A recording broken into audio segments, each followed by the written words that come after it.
மாணவர்கள் அனைவருக்கும் இனிய வணக்கங்கள். டிஎன்பிஎஸ்சி குரூப் 4 தேர்வுக்கான கட்டாய தமிழ் தகுதி தேர்வு மற்றும் மதிப்பீட்டு தேர்வு அந்த 100 கேள்விகளில் திருக்குறள் என்பது ஒரு 4-5 கேள்விகள் கேட்கக்கூடிய வாய்ப்பு இருக்கக்கூடிய சூழலில் இன்றைக்கு நம்ம திருக்குறளுடைய அந்த 25 அதிகாரங்கள் மட்டும் என்கின்ற தலைப்பில் முதல் அதிகாரமான அன்புடைமையை பற்றி பார்க்க போகிறோம். ஸோ பார்த்துடலாம், நேரடியாக உள்ளே போயிடலாம். முதல் குறள் பாருங்கள். அன்பிற்கும் உண்டோ அடைக்கும் தாள், ஆர்வலர் புன்கணீர் பூசல் தரும். அன்பிற்கு கூட அடைக்கும் தாள், இந்த தாள் என்னது? தாழ்பால் போதும் அப்படின்னு அடைச்சி வைக்கிறதுக்கு தாழ்பால் என்பது கிடையாது. அன்புக்கு கூட அடைக்கக்கூடிய தாழ்பால் இருக்குதா அப்படின்னு கேட்குறார். அன்பிற்கும் உண்டோ அடைக்கும் தாள், ஆர்வலர் புன்கணீர் பூசல் தருங்கிறார்.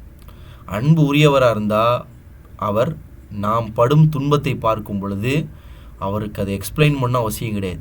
கண்ணிலிருந்து கண்ணீர் ஆட்டோமேட்டிக்காக வெளிப்பட்டு வந்து நிற்கிறோம். அதைத்தான் கொடுத்துருக்கிறார். தாள் என்றால் தாழ்பால். இந்த இடத்துல ஆர்வலர் என்று வள்ளுவர் அன்புடையவரை குறிப்பிடுகிறார். புன்கணீர், புன்கண் அப்படின்னா என்ன அர்த்தம்னா ஒருவருடைய துன்பம்னு அர்த்தம். புன்கண் நீர் அப்படின்னா ஒரு துன்பத்தை பார்த்து வரக்கூடிய கண்ணீர். பூசல் தரும்னா வெளிப்பட்டு நிற்கும். பாருங்கள், நல்லா கஷ்டப்பட்டு வேலை பார்க்கிங்க, ரொம்ப உழைச்சி இது பண்ணுறீங்க, ரொம்ப உடம்பு பார்த்தாலே மெலிஞ்சி ஓடு மாதிரி இருக்கும். வீட்டுக்கு போய் நிற்கிறீங்க, சாப்பிட்டு பல நாள் ஆயிடுச்சு. அப்போது எல்லோரும் ஒவ்வொன்று கேட்பாங்க. உங்கள் அம்மா வந்து பார்த்தோன்னா உங்கள்கிட்ட எதுவுமே கேட்க மாட்டாங்க. அப்படியே பார்த்தோன்னா கண்ணிலேருந்து கண்ணீர் அவங்களுக்கு வந்துடும். அதை தான் அவர் சொல்கிறார். அன்பிற்கும் உண்டோ அடைக்கும் தாள், ஆர்வலர் புன்கணீர் பூசல் தரும். உங்களுடைய துன்பத்தில் யார் கண்ணிலிருந்து அவர்கள் கண்ணில் கண்ணீர் வருகிறதோ அவர் தான் உங்களை உண்மையாக நேசிக்கிறார் என்று அர்த்தம். அன்பிலார் எல்லாம் தமக்குரியருங்கிறார்.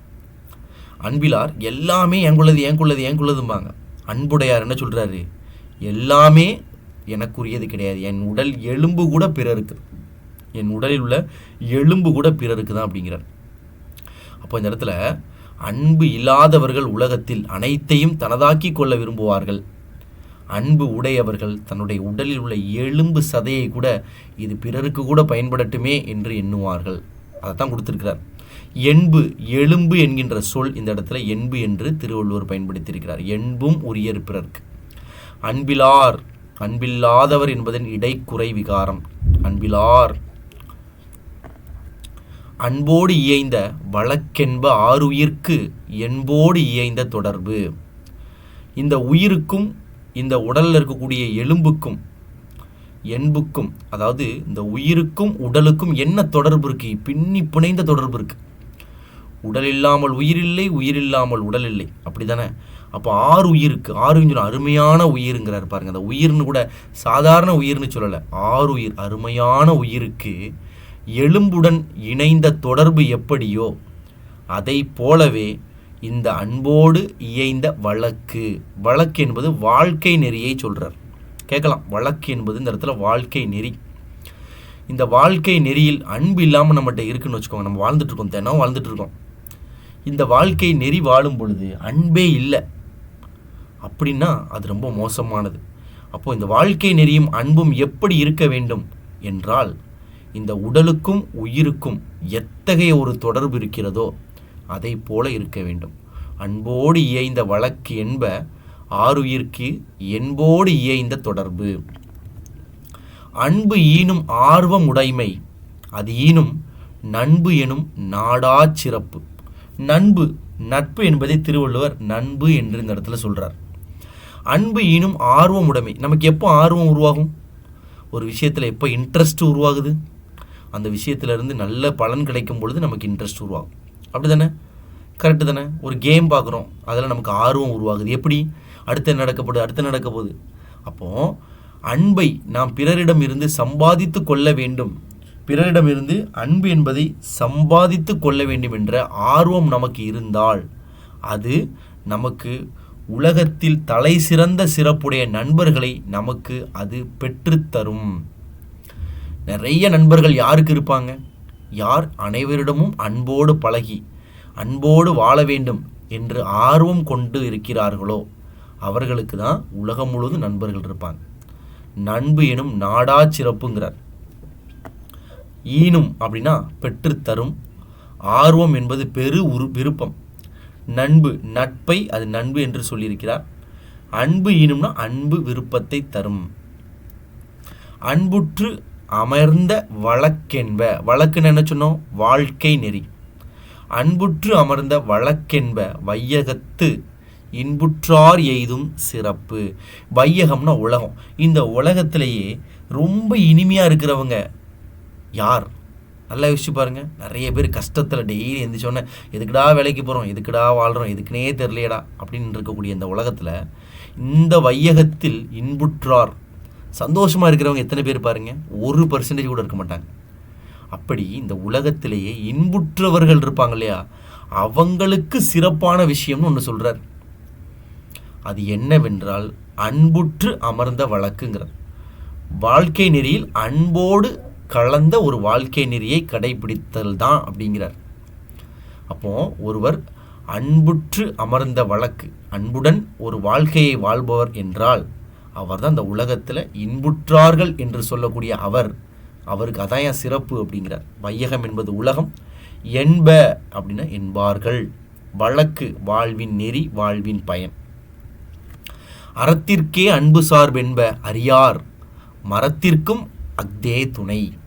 அன்பாக இருக்கிறது சில பேர் என்ன நினைக்கிறாங்க, அன்பாக இருந்தாலும் நம்மளை ரொம்ப கோலம் நினச்சிக்கிடுவாங்க. நம்ம வீர பரம்பரை, நம்ம எப்படி இருக்கணும், அப்படியே டெரிஃபிக்காக அப்படியே முறைச்ச மாதிரி தாண்டா இருக்கணும் அப்படின்னு நினச்சா அது முட்டாள்தனம்ங்கிறார். அறத்திற்கு தான்ப்பா அதெல்லாம் பொருந்தும். நாங்களாம் மரம், வீரத்துக்குடா. எங்களுக்கெல்லாம் அன்புலாம் இருக்கக்கூடாது. நாங்கள்லாம் அன்பை பார்க்காத ஆட்கள். ஏன்னா எங்கள் பரம்பரையே வீர பரம்பரை அப்படின்னு சொன்னால் அவங்கள அறியார் அப்படின்னு சொல்கிறார். அறியார் என்னது? முட்டாள்கள்.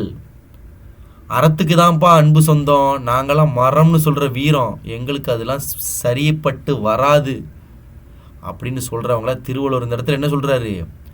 அறத்திற்கே அன்பு சார்.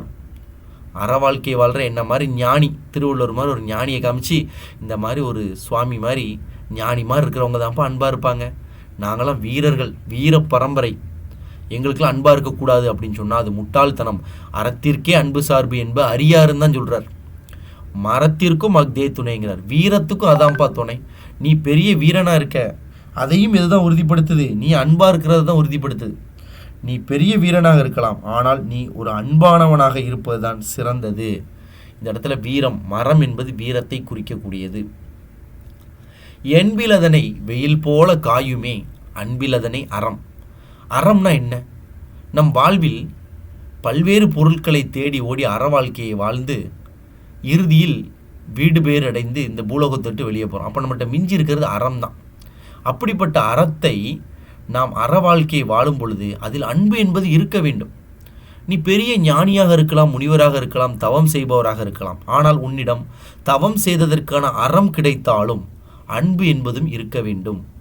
அப்போ அன்பு இல்லாமல் ஒருவருக்கு தவம் மூலமாக அறம் கிடைத்தால் அது எப்படிப்பட்டது? அழகாக சொல்கிறாரு பாருங்க. என்பிலதனை வெயில் போல காயுமே. எலும்பு இல்லாத உயிரினங்கள், உதாரணத்துக்கு ஒரு பாம்போ, ஒரு பல்லியோ, ஒரு பூரானோ, இதுக்கெல்லாம் எலும்பு இல்லை. புழுவோ, இதுக்கெல்லாம் எலும்பு கிடையாது. இதை தூக்கி நீங்கள் வெயிலில் போட்டிங்கன்னா அந்த வெயிலில் சுருண்டு என்ன பண்ணிடும்? அப்படியே செத்து போயிடும்.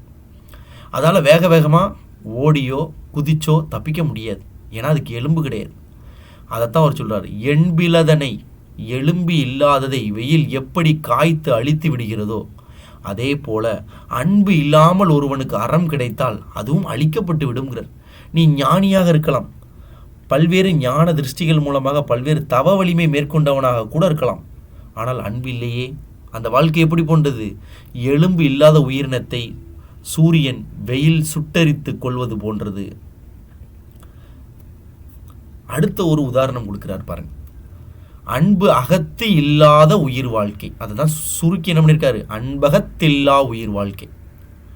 அன்பு அகத்தில், அகம்னு என்னது? உள்ள, மனசுக்குள்ள. அன்பு இல்லாமல் ஒருத்தன் உயிர் வாழ்கிறான், அவனுக்குள்ள அன்பு ஒரு சொட்டு கூட கிடையாதுங்க.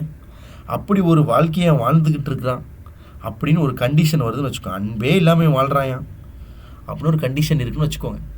அது எப்படிப்பட்ட உயிர் வாழ்க்கைனா, ஒரு வன்பார்கன்னா வற்றிப்போன பாலைவனத்தில் ஒரு வற்றிப்போன ஒரு மரம் தளிர்த்து வளர்ந்ததுன்னு யாராவது சொன்னால் நம்புவாங்களா? யோசிச்சு பாருங்க. ஒரு மாமரச் சோலையில் ஒரு மரம் பசுமையாக வளர்ந்தது, தளிர்த்து வளர்ந்ததுன்னா எல்லாரும் அப்படியான்னு கேட்பாங்க. ஒரு மொட்டை பாலைவனத்தில் ஒரு சொட்டு தண்ணி இல்லாத ஒரு இடத்துல ஒரு வத்தி போன மரத்தை நான் வச்சேன், அது நல்லா தழுத்து வளர்ந்துச்சு அப்படின்னு சொன்னால் அது யாராவது ஏற்றுக்கிடுவாங்களா? அது எப்படிப்பா உண்மையாகும்? அதை மாதிரி தான் அவர் சொல்கிறார். அன்பே மனதில் இல்லாமல் ஒருத்தன் உயிர் வாழ்க்கையை வாழ்கிறது வற்றி போன பாலைவனத்தில் மரத்தை கொண்டு வச்சா அது நல்லா வளர்ந்துச்சுன்னு சொன்னதுக்கு சமம்ங்கிறார். இந்த தற்று என்பது அதை போன்றது அப்படின்னு அர்த்தம். வற்றல் மரம் தளிர்த்தற்றுனா வற்றல் மரம் தளிர்த்து வளர்ந்ததை போன்றது. அப்போ இது என்ன அணி அப்படின்னா இல்பொருள் உவமை அணி. உலகத்தில் இல்லாத நடக்காத ஒரு விஷயத்தை எடுத்துக்காட்டாக சொல்கிறது. உதாரணத்துக்கு வற்றி போன பாலைவனத்தில் ஒரு மரம் தளிர்த்து வளர முடியாது, அப்படி எங்கேயுமே வளர்ந்தது கிடையாது. வள்ளுவர் அதை மாதிரி அப்படிங்கிறார். அப்போ இதுவும் அப்படி கிடையாதுன்னு அர்த்தம். இல்லாத பொருளை உவமைப்படுத்தி சொல்வதால் இது இல்பொருள் உவமை அணி. கீழே பாருங்க, அன்பகத்து இல்லா, அன்பு கூட்டல் அகத்து கூட்டல் இல்லா.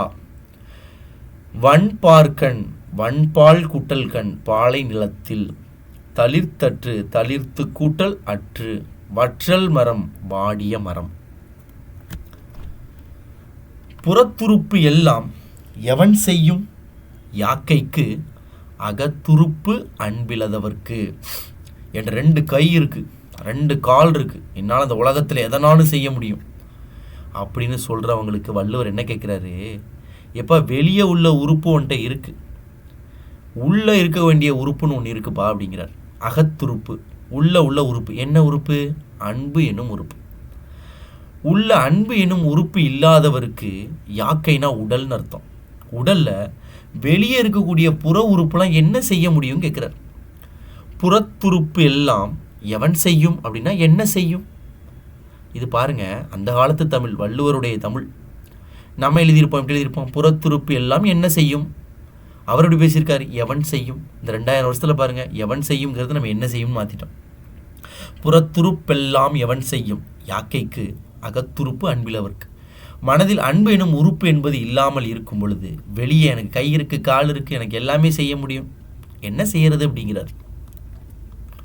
அன்பின் வலியது உயிர்நிலை, அக்திலார்க்கு என்புதோல் போர்த்த உடம்பு. ஒருத்தர் இறந்துட்டாரா, உயிரோடு இருக்காரா, ஹாஸ்பிட்டலுக்கு போகிறோம், டாக்டர் எதை வச்சு கண்டுபிடிக்கிறாரு? அவருடைய கையை பிடிச்சி பார்க்குறார், பல்ஸ் இருக்கா செக் பண்ணுறார், பல்ஸ் இருக்காப்பான்னு பார்க்குறார், பல்ஸ் இருக்குது, ஓகே. ஹார்ட் பீட் பார்க்குறாரு ஸ்டெத்தஸ்கோப் வச்சு. அப்போ வள்ளுவர் என்ன சொல்கிறாருன்னா, ஒருத்தன் உயிரோடு இருக்கானான்னு நீ அப்படி பார்க்க முடியாது. அன்பின் வலியது உயிர்நிலைங்கிறார். அன்பின் வழி தான். ஒருத்தன் அன்போடு இருக்கிறானா அவன் உயிர் வாழ்கிறான், அன்பு இல்லை அப்படின்னா அவன் உயிர் வாழலை. வள்ளுவரோட ஸ்கேல் பாருங்கள், ஸ்டெத்தஸ்கோப்லாம் கிடையாது. அன்பின் வலியது உயிர்நிலைங்கிறார். அது இல்லாதவருக்கு, அப்படி இல்லாதவருக்கு என்னங்க அப்படின்னு பேசும்போது, அக்தி இல்லாதவருக்கு என்னன்னா உயிரோட தான் இருக்கான், ஆனால் அவர் வள்ளுவர் அதை உயிர் உள்ள நிலைன்னு சொல்லலை. ஏதோ எலும்புக்கு மேலே தோல் போர்த்தி ஒரு உடம்பு இருக்குப்பா, என்புதோல் போர்த்த உடம்பு, எலும்பு போர்த்தி எலும்புக்கு மேலே தோல் போர்த்தி இருக்கு, அவ்வளோதான். நான் அவனை உயிரோடு இருக்கான்னு சொல்ல மாட்டேன் அப்படின்னு அவர் சொல்கிறார். அன்பின் வலியது, அன்பின் வழியில்தான் உயிர் வாழ்வதற்கு சமம். அக்தி இல்லாதவர்க்கு வெறும் எலும்பும் தோலும் தான், அந்த உடம்பு வெறும் எலும்பும் தோலும் தான். 10 திருக்குறளில் இந்த திருவள்ளுவர் என்ன பண்ணியிருக்கிறாரு? அன்பு என்பது இன்றியமையாமே சொல்லியிருக்கிறாரு. அன்பு என்பது நம்ம அனைவருக்கும் இருக்க வேண்டும் என்பது வள்ளுவரின் கருத்து. அதனால் அவருடைய குறள்களை படித்து டிஎன்பிஎஸ்சி எக்ஸாம் நம்ம எழுதி பாஸ் ஆனால் மட்டும் போதாது, அந்த குறளை நம் வாழ்வின் நெறியாகவும் கொண்டு வர வேண்டும். அனைவருக்கும் நன்றி, வணக்கங்கள். அடுத்த அதிகாரத்தில் சந்திக்கலாம்.